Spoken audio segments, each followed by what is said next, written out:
I reached 2500 only by playing the London, and in this video I'll show you all the dirty secrets about the London, all the traps and how you should get your pieces out.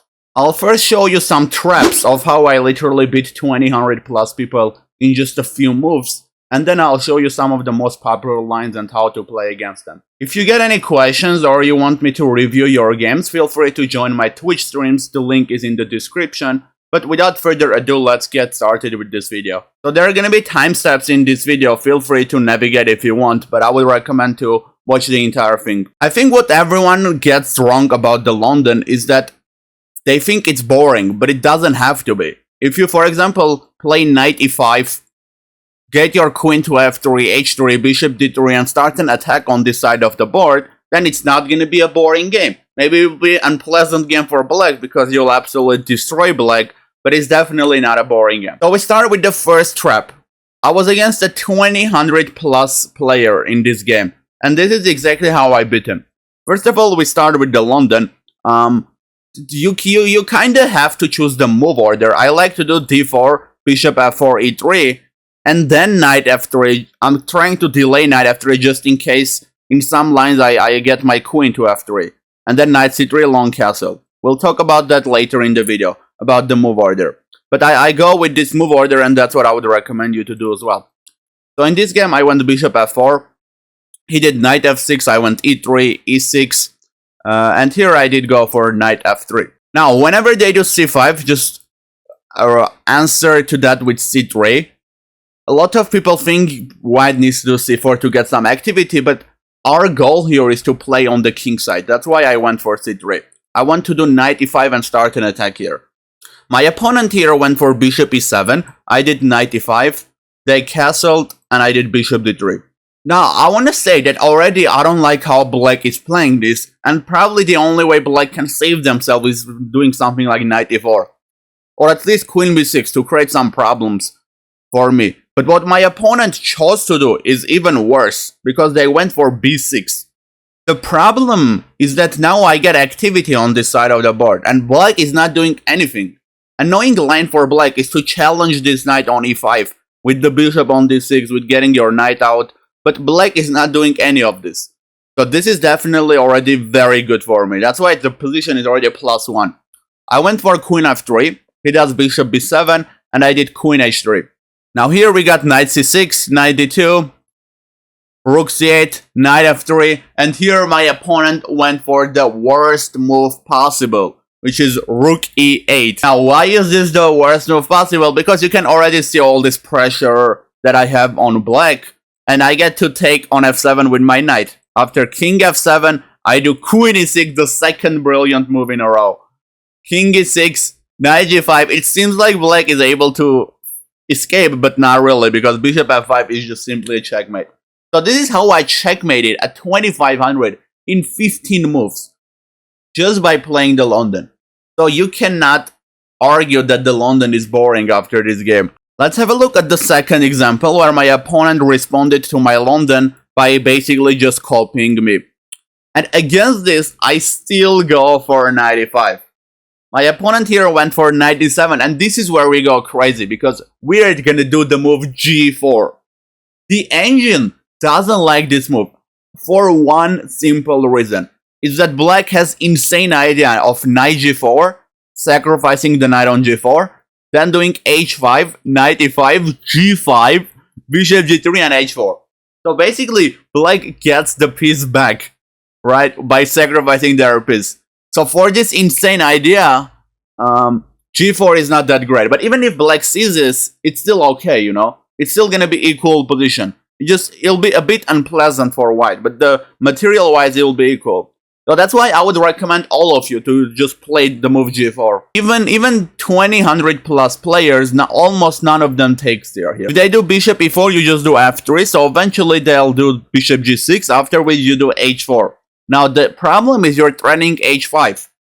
Taking on e5 is a terrible mistake, because now you're gonna hit the knight is gonna move, and then h5 will trap the bishop. So if your opponent understands the position, then they'll make a move like h6 or h5. After which you're gonna take on g6, they're gonna take here, and already you can see this terrible pawn structure. The surprise move is bishop d3, because now all of a sudden the only way for black to stop this is to get the king out to f7. Here you can just do g5, the knight will move, and then you'll do queen f3. So it's already +3. And it's move 10 only. Black is terribly losing in this position. And then some of your low-rated opponents might even just blunder this right away. So you're gonna win a queen here too. It's time to talk about some popular lines. Now you kinda get the hang of it, how we want to get our pieces out. So let's talk about some other lines of what black can play against the London. Now the first thing I want to talk about is this line. When black does e6, e3, b6, because this is kind of popular, a lot of people do play this. Here, this is exactly why I said the move order matters, and I go for this move order to maintain the possibility of queen f3. If the knight was on f3, I couldn't do queen f3. But now I have queen f3, which stops bishop b7. And I still go for my plan. Now here going d5 is actually not that good, because you get attack here with g4, h4. You can get your knight to c3, castle long, and play this game. So d5 is not that great. And the reason is also obvious, you know. You just move your b pawn, you want to get this diagonal, so why are you doing d5? You're also weakening your dark squares. So d5 can't be a good move, right? If black goes for knight c6, here you're gonna do knight c3, bishop b7, and you're gonna castle long. If black allows you to go to d5, then you're always gonna play the move d5. Against a6, you can always choose to do e4 as well, to like prepare for d5. That's even better. You can even here go for your h4, g4. That's another thing. But I recommend to do e4, d5 if your opponent allows you to do that. But if against long castle they do d5, you again go for your plan. You push these pawns and you start your attack. Here white is pleasant, it's plus 0.3, but it's a very playable position. It's very pleasant for white. You're gonna start rolling your pawns here and get a very active position. The second line I want to talk about is probably the most popular line, and almost everybody plays that. Like, this was the most annoying line for me when I was playing the London. So let's see what it is. We still start the same way, bishop f4, e6, e3, and our opponent here is gonna go for c5. We're gonna do knight f3, and they're gonna go for queen b6. The reason why this is annoying is they're attacking this pawn really early. If you do go for b3, you're weakening your dark squares. It's just not a pleasant position at all. If you do queen c1, then the queen on c1 is very awkward, right? So it's actually quite annoying. That is why we're gonna allow him to take on b2 and play knight a3, which is the best move in the position. And white has a great position here. Most of your opponents are actually gonna be greedy and take this pawn, after which you can punish them by playing the move knight b5. And there is a surprise, knight c7 is, we can say, unstoppable. It technically isn't, because there's knight a6. But knight a6 lends even bigger problem for black, because you can now do a3. And this queen is almost trapped here. Let's see if black does something random, right? It doesn't matter what they do. Our idea is to do bishop c4 here. And again, if they do something random, now we can actually trap this queen with the move rook b1. The idea of bishop c4 is to like cover this square so that the queen can't escape. Now that is why even knight a6 is a very bad idea. They can also do knight d5, which is a little bit better, again, to stop this. But here you can actually go for rook b1. They're gonna take on a2. You go rook a1. I know this sounds weird, but there's a point why we did this. There's a very important point. And that is now when the queen moves. The point is now that we're gonna go for bishop c4 as well. Also keep in mind that when we didn't give this pawn, black always had a6 to hit our knight, but now it doesn't work, because when black takes, this line is open. Since the pawn on a2 is gone, we can take the rook. That's why giving this pawn is also very logical. And again, this queen is cooked here. It has nowhere to go. If black ends up doing random moves, we can literally trap this queen with rook b1. So black has to go for something like knight c3 and allow us to do knight c7 simply to save his queen. So that's why taking on b2 is actually a terrible idea for black. Now if they take on d4, which is the best move in the position, actually do not take back, because it's actually a bad move. You're allowing bishop a3, after which black has a pleasant position. You need to go for knight c4. If black allows you to take, even better, you can just take, do a4, c3, but black might think they are sneaky and go for a move like queen b4. There is no need to panic here. You still have a better position. Just simply do c3. They're gonna take here, and here you're gonna go for the move a3. The only good move for black here is to do c2, get discovery check, hit your queen, after which you're just gonna take here, they're gonna take your queen, you're gonna take with the king, and here you have a really pleasant position. A popular line is like knight a6, then you do b5, then they're gonna do d5. Now the odds of all this happening are low, but this is also a good thing, because that means your opponent won't see all of this, so your opponent will make a mistake. Because if black doesn't play in this way, then black has a worse position. And if black does end up playing like this and then taking on a6, now you just have a little bit pleasant position. It's plus 0.3, so you can easily play this out. Now let's move on to the next line. And also another thing I just want to quickly say is when you do the London, always be aware that there's going to be knight h5 ideas.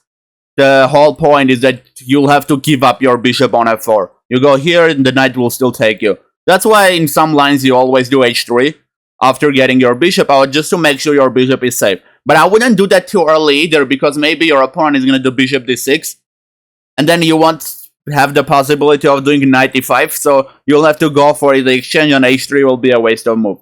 So always be aware of the move h3. I just wanted to sneak it into this part of the video. Now let's talk about the annoying part. What if they do bishop d6? Because that kind of ruins our plans, right? You have two options when they do this, and I use both of them. The first option is to stick to your plan and do knight e5, but you can also leave your bishop on f4. Most of the times they will take, which is not terrible. Let's say we got some c5, you do bishop e2, and they take, you take. Now this is an okay position for white, alright? It's good. White doesn't have any problem here. If black attacks your pawn, you just do g3, you protect this pawn, and when they take, this is the most important part. Always take on d4 with a piece. If you take on d4 with a pawn, that's terrible. Never ever do that. You're gonna have a horrible position. Always make sure you can take on d4 with a piece, whether it's the knight or the queen. For example, if they do knight c6, you're still okay. Because when they take, you take with the knight, they take with the knight, you take with the queen. So you can still take with a piece. But if they do knight c6 and then queen b6, now you're not okay. You're not okay at all. Because when they take here, you take here. They take here, you take with the queen. Now he'll take with the queen and you'll have to take with the piece. So always make sure you never take here with the pawn, alright? That's very important. When they go queen b6, you just simply do queen c2. And it's, again, very important to take with the piece. If you see there's too much pressure towards this pawn, you can always just take their pawn on c5. It will be the exact same thing as if they take yours, right? So you always have the option. Just make sure this square is safe for your knight, which is pretty good. The reason this is really good is because of your knights. Your knights have really good squares on e5, on d4. You can always castle, bring your rook to e1. If they do knight c6, you can just move your knight back even, honestly. And then again, the whole idea is that you can try to bring this knight to d4. You can do rook e1, move your bishop, do knight e5. When they take here, it's always good to take with this pawn. You can do knight d2, bring your knight to f3, knight d4. It's like this is a pleasant position for white because you get to maneuver your knights and get these amazing squares, like the square on e5, the square on d5. So it's quite good. But the last line I want to talk about is King's Indian, because what if they just do g6, bishop g7, knight f6, right? That is also a very common way that black plays this, and this is where you remember the knight h5 idea. It's very important to the move h3. You need this bishop. That's very, very important. Now, the reason I always like when my opponents play King's Indian against my London is actually quite simple, because very often they really mess it up. They think they can go for the same idea of knight d7, rook 8, e5, but the truth is they can't. Let's say black plays it in the usual way, which is to do like queen c7, and then they go for e5 here. You can either do bishop g3 or bishop h2. You can do bishop g3 just to make sure the king can go here. And if knight h5, then you'll simply go back. Anyways, your opponent wasted a move here too. And then here they go rook e8. Now white is actually almost winning here. It's more than +1. It's literally like +1.3. Simply because of the great move c5. Whenever they do this e5 idea, it's wrong. The correct idea is to play c5. when white is doing King's Indian, when black is doing King's Indian. Because here this bishop is the weapon. This bishop is always the weapon in the London. It's deadly. If they take on c5, this is a big mistake. You take on e5. It's not a big mistake. It's just the position is already very bad. If they move this knight, it's a mistake as well, because you get to do the move e6, hit the queen and hit the knight at the same time. So I kind of do have to take here. After which you just take. They're gonna tag with their rook, and you can just take bishop e5 here.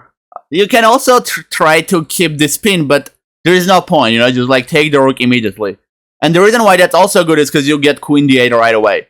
If you delay the process of taking this rook, you won't get queen d8 check at the end, right? So here you win some material and you're happy. Whenever your opponent makes that mistake, you're always gonna win material. So the correct way to play, you just go for the move c5 by black, after which you just simply do bishop e2, you just castle and you play this out. It's a pleasant position for sure. Most of the time they'll take, do something like b6, and you can very easily play this. It's plus 0.6. White is cooking. You can also go for the move d5, get some nice squares for your knight. So it is definitely pleasant to play this as white. I think we covered most popular responses to the London. But if you like this video, make sure to let me know in the comments, because I can make another one and talk about some more responses that black can actually have to the London. And again, if you do want me to review your games, I will review all my viewers' game. We play some really fun arenas. I play against my viewers. You can always join my Twitch streams. The link is in the description. I may start streaming on YouTube as well soon. But that's it for this video. Hope you guys liked it and hope you have a good one. See you until the next time.